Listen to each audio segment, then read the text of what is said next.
잠언 25장 1절에서 14절까지 교독합니다. 구약 939면입니다. 25장 1절. 이것도 솔로몬의 잠언이요 유다 왕 히스기야의 신하들이 편집한 것이니라.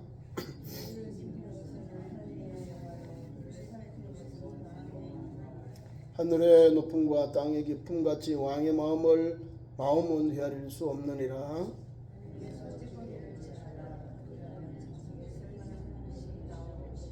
왕 앞에서 악한 자를 제하라. 그리하면 그의 왕위가 의로 말미암아 견고히 서리라.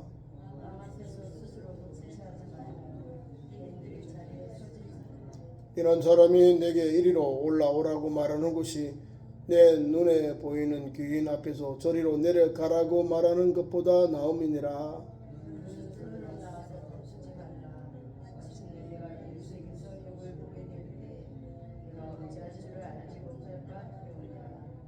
너는 이웃과 다투가든 변론만 하고 남의 은밀한 일은 누설하지 말라.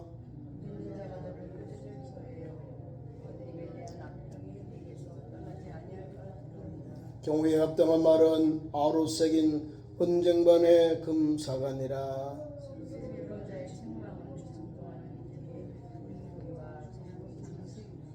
충전된 사자는 그를 보낸 이에게 마치 추수하는 날에 얼음 냉수 같아서 능히 그 주인의 마음을 시원하게 하느니라.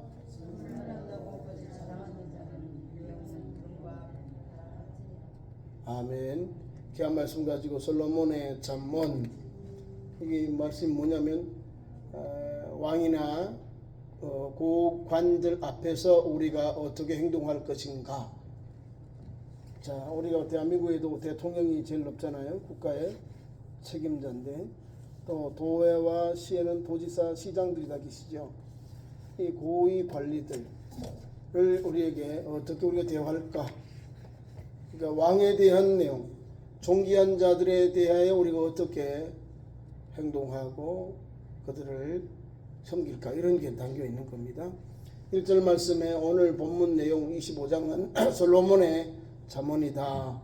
히스기야 왕 때 이것을 기록하였다. 이렇게 되어 있습니다. 내려져 오는 것은 여러 잠언이 있는데 솔로몬이 잠언을 3,000가지, 3,000편을, 잠언을 3,000을 썼다는 거죠. 대단한 사람이요. 잠언을 기록한 것이 3,000가지입니다. 그 중에 오늘 우리에게 이 말씀을 주고 있는 겁니다.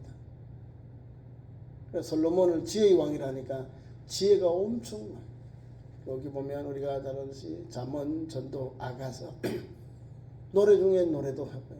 잠언 오늘부터 이 말씀을 보면 은혜가 보통 사람들이 쓸 수 없는, 체험할 수 없는 그런 것을 지금으로부터 3,000년이 넘었잖아요. 그 당시에 이 말씀을 기록해서 우리가 오늘 읽은데도 그때나 지금이나 이 말씀이 그대로 송이꿀보다 더 달다. 지금 이제 5월달 되면 우리 농사철 가운데 이제 양봉하시는 분들이 지금 이제 다 3가지 꿀이 있답니다. 첫 번째 뭔 아시죠? 아카시아 꿀, 잡꿀, 세 번째 밤꿀, 3가지가 있다. 그 중에 제일 쳐주는 게 뭐냐면요, 아카시아 꿀. 건강에 좋은 거는 잡꿀. 잡꿀이 좀 안 좋대요. 꿀의 이름을 종합꿀든지 영양꿀 이래야 되거든요. 여러 가지가 다 들어가 있대요. 우리는 좀 그렇잖아요. 잡꿀을 좀 좋게 해야 사람들이 저 꿀은 내게 아주 건강에 좋구나 이렇게 할 건데 제일 쳐주는 거는 아카시아 꿀을 제일 쳐주고 밤꿀은 시커먼 게 있대요. 밤꿀이 이거라면 몰라요. 밤꿀 시커먼 또 꿀이 있답니다. 우리 한국 사람들은 하나만 안 돼. 이것만 주로 이제 아카시아 꿀하고 잡꿀. 아카시아 꿀에는 아카시아만 들어가겠죠. 근데 여러 가지 중앙의 욕구는요 다 들어간대. 여러 가지 굴이 들어가서 제일 영양분이 좋대요. 누가 드셔야 되냐면 40대 이후 꿀을 처음 먹은 분들은 아카시아 꿀을 달고 그렇잖아요. 많이 못 먹습니다. 뭐 이렇게 진해서. 자, 하나님의 말씀을 잠언이나 전도서나 아가서를 쓴 다윗의 아들 솔로몬의 이런 잠언을 우리가 읽어보면은 깊어요. 하나님 주신 그 지혜가 깊어서 오늘 이 시대에 우리가 저 사람이 수천 년 전에 살아난 사람인데 불구하고 어느 우리에게도 이렇게 감동을 주고 감화를 주는구나. 세상적인 명예와 세상적인 명심보감이 아니라 하나님의 주시는 지혜로 하나님 주시는 명철로 우리를 이 시대를 바라보고 판단하고 분별하고 살아라. 이 말씀을 주고 있는 겁니다. 특별히 임금에게 왕 앞에서. 그러니까 엄청난 거죠. 솔로몬이 3,000건의 그 잠언을 지었다는 건 대단한 거죠. 보통 지혜가 아니에요. 그래서 2절에 우리에게 이런 말씀을 이를 숨기는 것 하나님의 영화요 이를 살피는 것 왕의 영화니라. 하나님은 우리를 숨겨 있는 것을 살펴서고 하나님의 영광이 나타나고 왕은 이를 살펴서 왕의 영화가 나타난다. 그 말입니다. 이를 숨기는 것 하나님의 사역이 인간에게 유익한 지식에 가려져 있는 사실을 가리킨다. 이 말입니다. 이를 숨기는 것은 하나님의 영화다. 하나님은 이를 숨기지만은 그러나 하나님의 영광이 나타난 하나님의 유익과 지식이 가해져서 그 있는 사실 우리가 알아야 되는 거예요. 하나님은 숨겼지만 우리 역사하시는 거예요. 우리 예수님이 이 땅에 오신 사람들 아셨나요? 감춰져 있는 게 드러난 거예요. 예수 복음 제가 가장 우리가 예수님에 대해서 자신 있게 말하는 것 두 가지. 예수님의 탄생과 부활입니다. 예수님이 오셔야 죽으시고 부활했다가 승천하시거든요. 이 사건은 예수님의 부활 사건은 저와 여러분에게 하나님의 신비예요. 예수님의 탄생부터 죽음까지 승천까지 다 신비. 신비라는 것은 우리가 하나님의 은혜를 입은 걸 말하는 하나님의 은혜. 신비라는 것은 감춰져 있는 것이 우리에게 이제 보여주는 거예요. 구약 성경은 묵시록이라고 하죠. 신약에서는 계시록이라고 합니다. 계시록은 10개 보여주는, 열어서 보여주는 게 우리가 요한 계시록이고요. 묵시록도 구약 마찬가지인데 될 수 있으면 하나님은 우리에게 보신 천국에 대한 것, 또 이상에 대한 걸 보여주면 가서 알리라 그러는데 어떤 사람은 알리지 말아라 그래요. 하나님께 믿음의 조상, 믿음의 제자 세례와 사도 요한은 바모섬에 가서 유배되었는데 거기서 하나님이 보여주셨잖아요. 다 보여주고는 가서 전해라. 전해라. 그래서 우리가 요한계시록 읽으면서 정말 주님의 재림에 대해서 분명한 비전이 담겨 있습니다. 자, 반대로 믿음의 사람 사도 바울에게는 아라비아로 가서 3년 동안 기도했어요. 광야에서. 근데 거기서 삼층천에 올라갔어요. 삼층천. 천국에 올라가잖아요. 천국. 우리가 보이는 하늘, 그 다음에 우리 지구를 돌파하면 그게 뭐냐면 스카이, 지구, 스카이, 그 다음에 천국, 이렇게 영어로 하면 다 이렇게 되거든요. 올라가는데. 근데 자, 하늘, 우주, 그 다음에 천국, 이렇게 되는 거예요. 우리가 살고 있는 보이는 건 하늘, 보이지 않고 지구를 돌파해서 나가는 게 그게 이제 우주, 그 다음에 우주에서 그 더 높은 것이 바로 천국이라는 거예요. 삼층천이라는 것이 유대인들의 천국관입니다. 천국의 세계관이에요. 삼층천에 올라가가지고 다 본 거야. 봤는데 하나님, 너는 계시하지 말아라. 하나님 다 사버려. 그래서 막 이만큼 올라와요. 이만큼 올라오는데 받는지 안 받는지, 갔는지 안 갔는지, 그거를 자기를 자랑할 때 간증을 해요. 그러니까 갔다 왔다는 거잖아요. 그죠? 삼총천의 것도. 하나님, 야, 너는 아니야. 이렇게 막아버려. 하나님 딱. 이런 거예요. 하나님이 막아버리면 하나님의 신비로운 것이 계속 우리에게 신비롭게 남아있는 거죠. 또 예수님처럼 우리에게 인류의 구원자가 오신 것이 있죠. 감춰인 것이 드러나게 되는 거예요. 이건 뭐예요? 하나님의 구속의 은혜가 임한 거예요.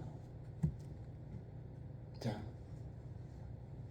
임금은 뭐예요? 뭘 한다고요? 임금은 왕의 영화는 이를 살피는 것, 이를 살피는 것은 왕의 영화고 이를 숨기는 것은 하나님의 영화다.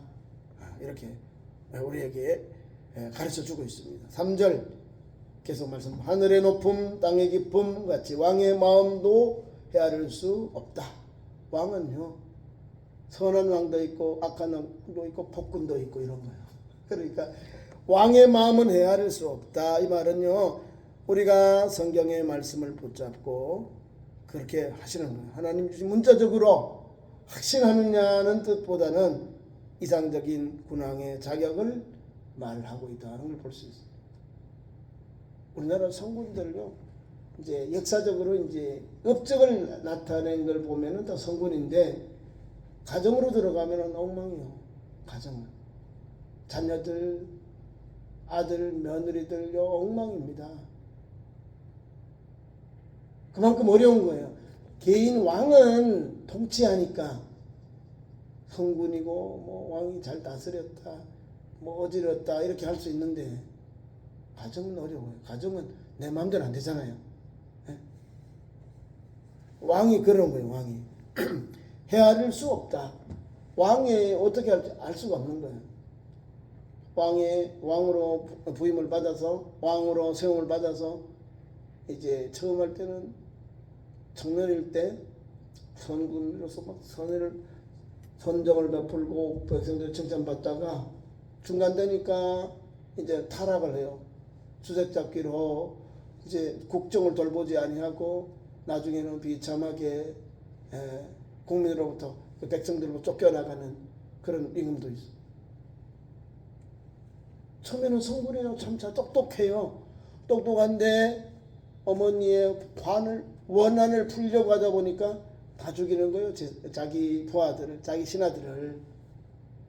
사람을 죽이다 보니까 칼이 어디로 와요? 성경에 칼로 이런 사람은 칼로 망한다. 자기가 또 나중에 반정이 일어나서 죽임을 당하게 되고 폐위되고 비참하게 생을 마칩니다. 임금의 자리에서 군으로 강등돼 버리고.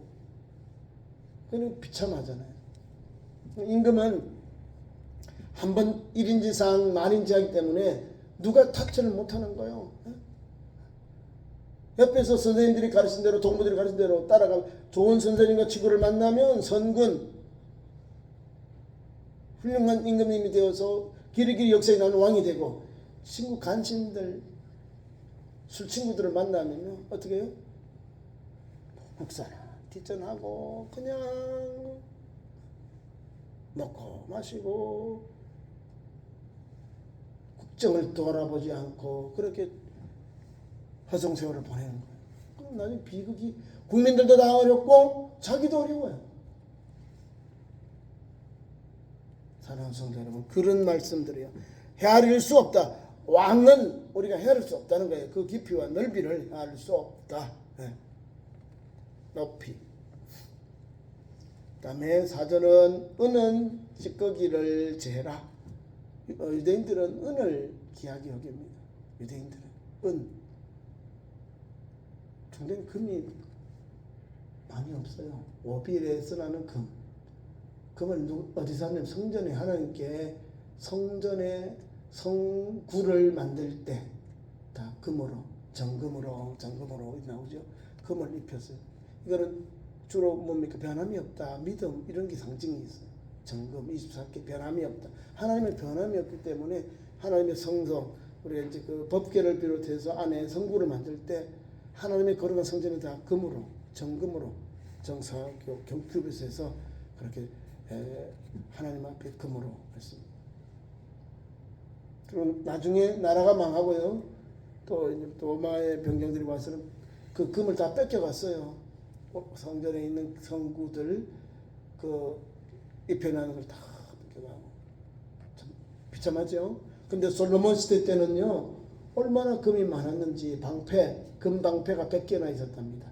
자기 침이돼 금으로 만든 금방패 어마어마하겠죠. 금으로 방패를 만들어 보세요. 어마어마하죠. 하나님 그런 은혜를 주셨어요. 근데 금은 귀해요. 보통 금은 일반 가정에 일반 식구들이 못 가져요. 하나님께 드리든지 왕이나 이런 분 고귀한 분들 하나님께 드리고 이렇게 금을 하고 지금은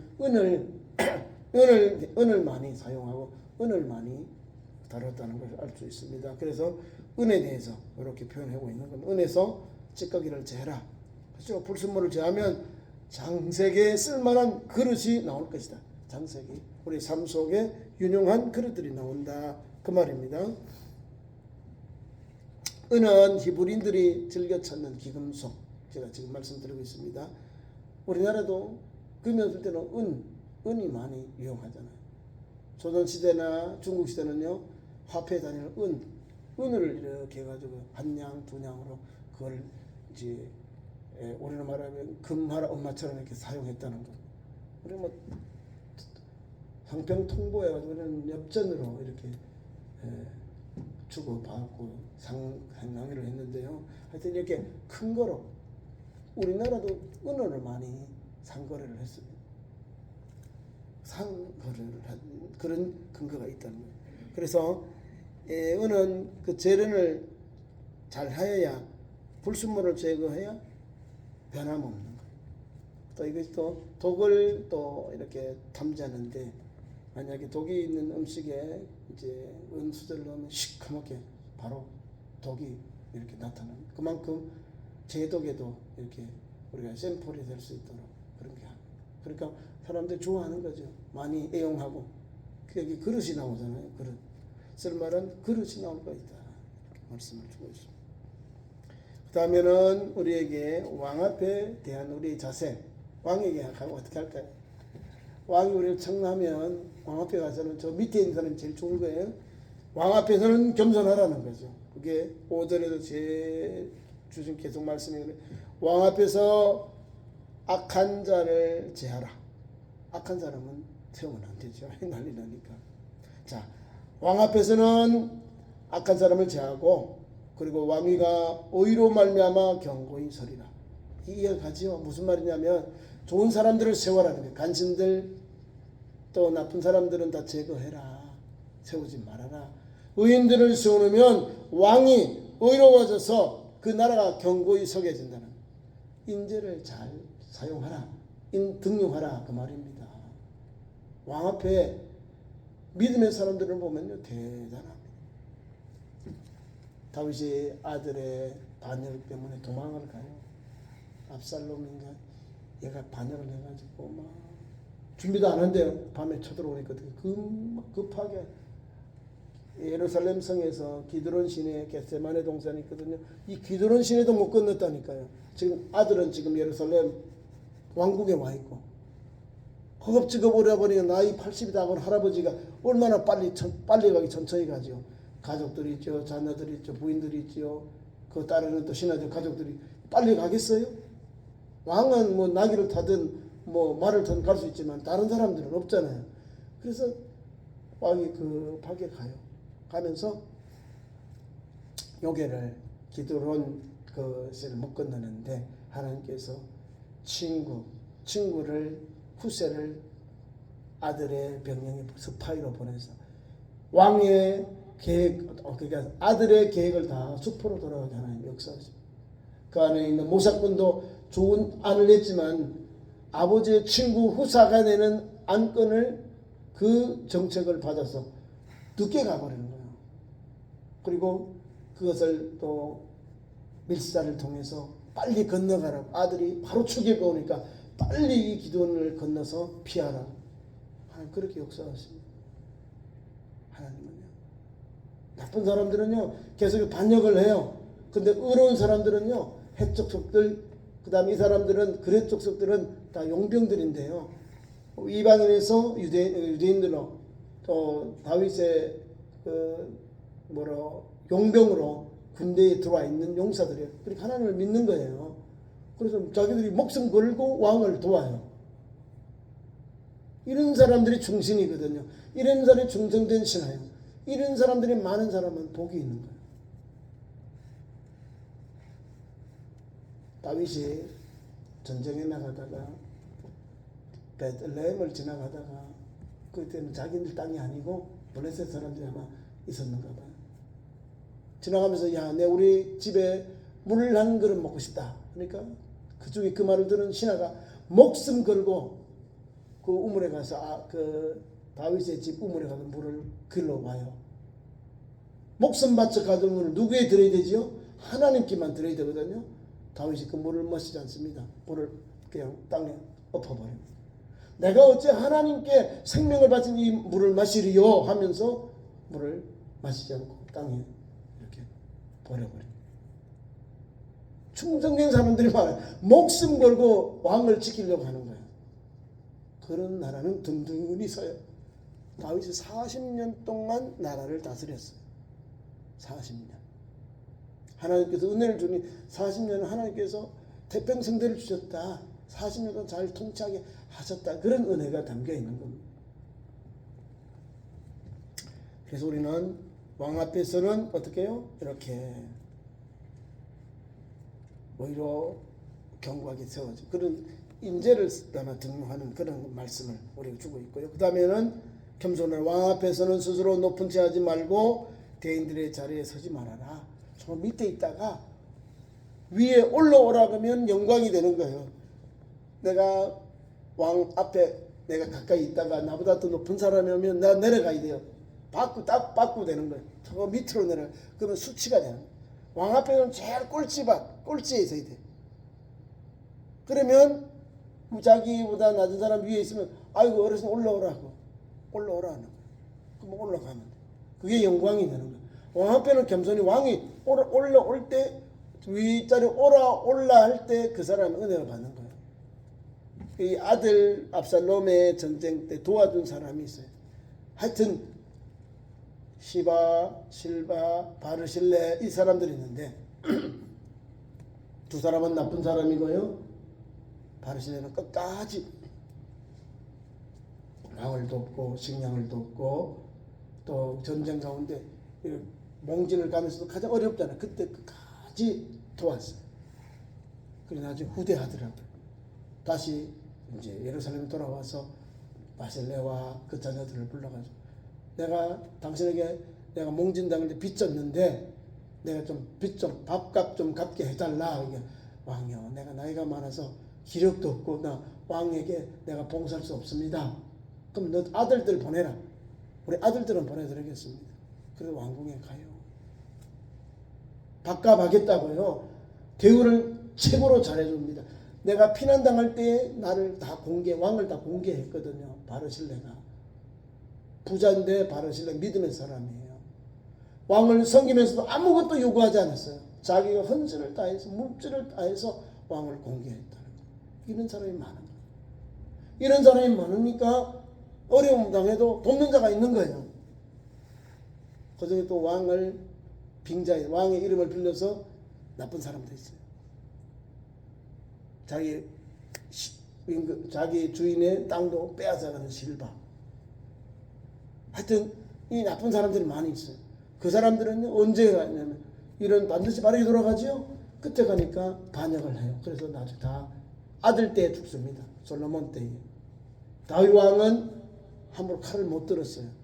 다 권신들이 많아가지고. 근데 아들에게 세상 떠나면서 유언을 남겨요. 얘야, 내 세 가지 있는데 저 사람은 반드시 죽여라. 시바, 실바, 그 다음에 요압이라고 딱 있어요. 그 다음에 자기 형, 솔로몬의 형 있어요. 반역한 형이 있거든요. 이 형이 너에게 똑같이 또 반역을 하거든 인정사정 없이 죽여라 이 말입니다. 아버지 한번 기회를 줬는데 또 내가 그래도 명책이 내가 형인데 내가 왕이 돼야 되는데 계속해서 반역을 가지니까 나중에 아버지가 세상 떠나고 그런 기회가 왔어요. 그대로 법으로 처벌해버려요. 뭐 성전에 들어가서 여호와의 불을 잡고 막 나는 못 나가요. 나는 죽기 싫습니다. 했는데 아니야. 가서 장군들을 가서 끄집어내가지고 처단해버립니다. 왜? 악을 제거했거든. 그러니까 딱 나와. 성경은 분명해요. 왕을 위해서 의롭게 행동한 사람들은 오늘도 역사 속에 일어나고 이름이 우리에게 알려지고 믿음의 사람이었다. 용사였다라고 해요.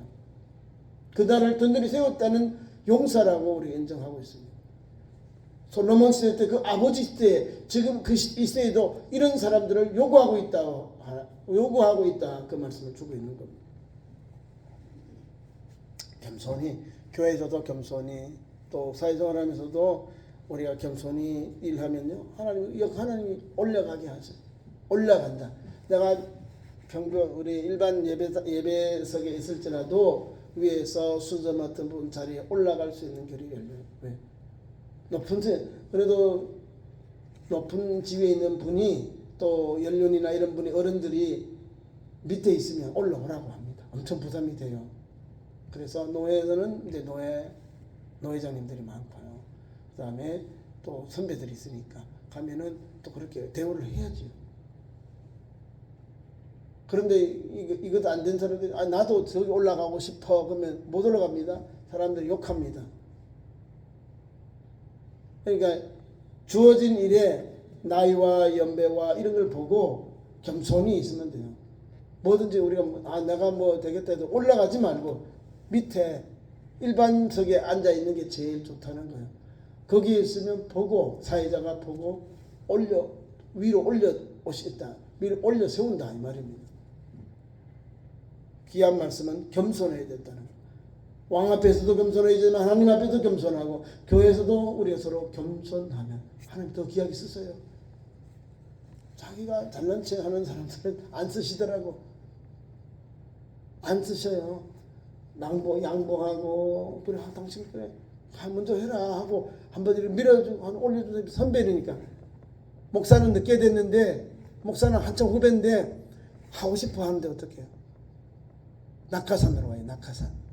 낙하산으로 오면 일 잘할까요? 못할까요? 잘 못해요. 왜? 중간에 일하는 게 봉사하는 게 없기 때문에 막 엉뚱하게 펑펑 터져요. 그건 누가 담당해요? 목사는 먼저 안수받은 선배가 서기로서도 다 커버했어요. 본인이 착각을 하는 거예요. 여러분들도 마찬가지요. 하나님께서 주신 일을 감당하며 그 자리에 서 있고 낙하산 위에서 막 순서 아닌데 막 뻥 오는 사람 있죠. 일 제대로 못해요. 막 그냥 펑크만 뻥뻥 내는 거예요. 밑에 있는 사람들 도와주는 그 스태프들이 그 뒤쳐다 끄려함에도 엄청 고생해요. 그러니까 겸손히 주일 감당하면 주님이 세워주시고 역사하세요. 사회에서도 마찬가지예요. 자기의 분야에 최선을 다하면 하나님 쓰셔요. 어떻게 쓴다 아시죠? 그 사람밖에 없다 이게 나오는 거예요. 누가? 모든 사람들이 밑에 부하들도 주위에 있는 동료들도 위에 있는 상관들도 김장군밖에 없어 그래. 교회에서 우리 박장군밖에 없어 이렇게 딱 나오는 거예요. 왜? 이분밖에 일을 맡을 사람이 없거든요. 그래서 높여지는 거예요.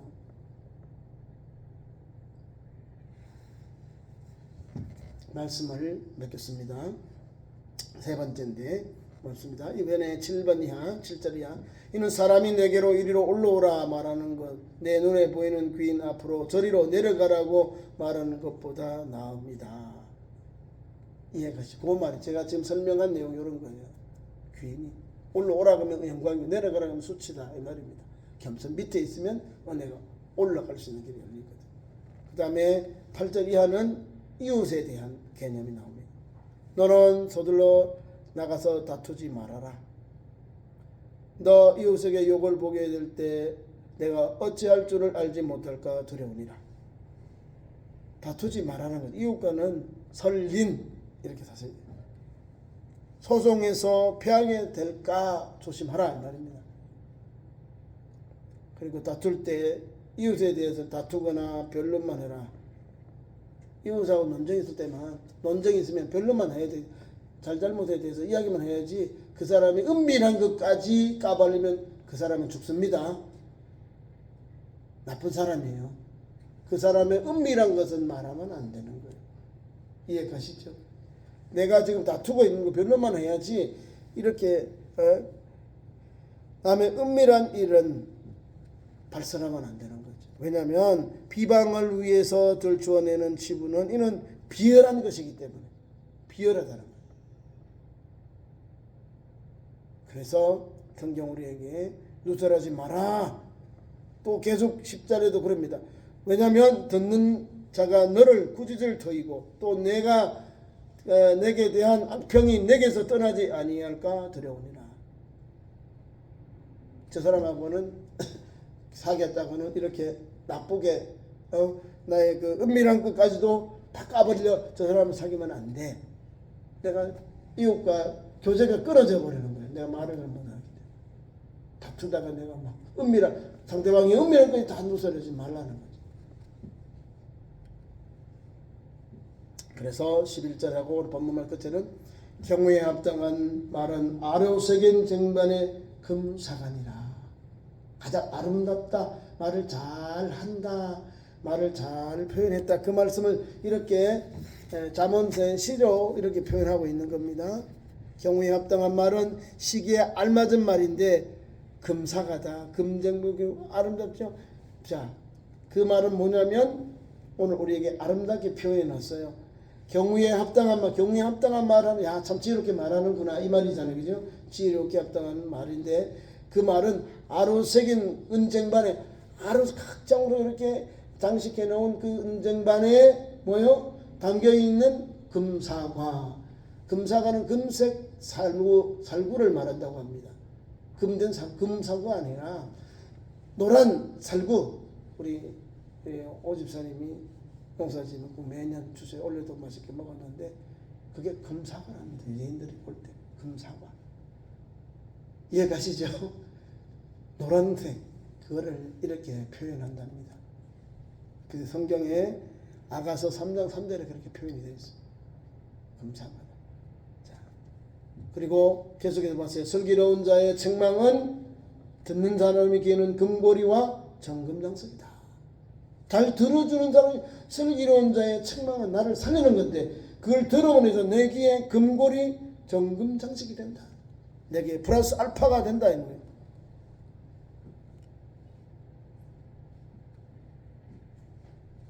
사람의 품위를 한층 높여주는 장신구들이라는 거예요. 의를 사모하고 충고를 따르는 자의 아름다움을 이렇게 금사, 아주 좋은 금고리다, 정금 장식이다 이렇게 우리에게 표현해 놓은 거예요. 우리가 슬기로운 자의 책망을 잘 들어야 돼요. 슬기로운 자의 책망을 들으면 내게 복, 내게 고리, 금 정식이 되는 거예요. 내게 유익하다 이 말입니다. 오늘 그런 믿음의 삶이 여러분에게 있기를 축원합니다. 기도하겠습니다. 하나님 우리 아버지 3일 기도의 밤에 불러주시고 오늘 이 땅에 살면서 하나님 말씀의 은혜를 입어 지혜와 또 겸손히 하나님 아버지 사회를 잘 감당하게 하시고 지혜롭게 주일 감당하고 믿음을 감당해서 더욱 주님 앞에 기회 쓰임 받는 종들 말과 행동도 조심하여서 이웃에게도 도움이 되고 설인이 되는 믿음의 삶을 살도록 역사하여 주옵소서. 예수님 이름으로 기도하옵나이다. 아멘.